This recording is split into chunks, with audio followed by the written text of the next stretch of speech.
नील पर्व हूँ बाबा चंदनेश्वर पीठरे सबुठारु महत्वपूर्ण पर्व। आसंता काली हम पाट पर्व तार अव्यवहित पूर्वर गोटे दिन पूर्वर नील पर्व हुए। ए वर्ष आहरी आकर्षणीय होती नील पर्व एवं कामिना विवाह गोटे दिन पड़ी तेणु बहुत जनसमागम होती। नील पर्वर महात्मा हूँ जितेले समुद्र मंथन है समुद्र मंथन हलाहल विष महादेव पान करी समग्र विश्व को रक्षा कले सी नीलकंठ धारण कले सी मृत्युवरण अर्थात तांकर आत्मा छाड़ीगला। तेणु महादेव किपरि भाव में ये पृथ्वी पृष्ठ को फेरी आसी समग्र विश्वर दायित्व नेबे से समग्र भक्त माने जो व्रत धारण करते ताकू नील पर्व बोली कह जाए।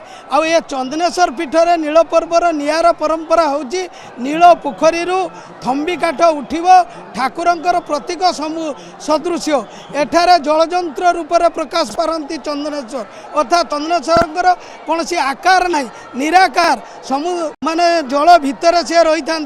तेणु माने जलजंत्र भाव में प्रतीक स्वरूप थंबी काठ नीलपोखर उठिबे मंदिर परिक्रमा करिवे भक्त माने दर्शन करिवे सर्वसाधारण दर्शन निमंते मध्य सेठी तांको उपस्थापन करा जाय थाए।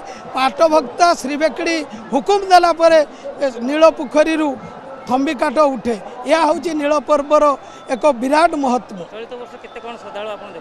चलित वर्ष ठारू ए वर्ष अधिका है रेकर्ड संख्यक जे गत वर्ष लक्ष रु कम थिले 96,000 ए वर्ष 1,10,000 भक्त होती। ता व्यतीत अनेक पाख आखर विभिन्न राज्य उपवेत धारण कर व्यक्ति तो सबू भक्त मैंने आसती। ए वर्ष लोक हम आम परिकल्पना जहाँ हो 10 लाख लोक हम अनेक स्वेच्छासेवी संगठन आम सत्यसाई संगठन सहित स्काउट गाइड विभिन्न कॉलेज बहुत सुंदर भाव में श्रृंखलार भाव कार्यक्रम। For every occasions, brand new collections of rings, new designs of necklace, our latest collections best at Ritvika Gold and Diamond, Master Canteen, Bhubaneswar.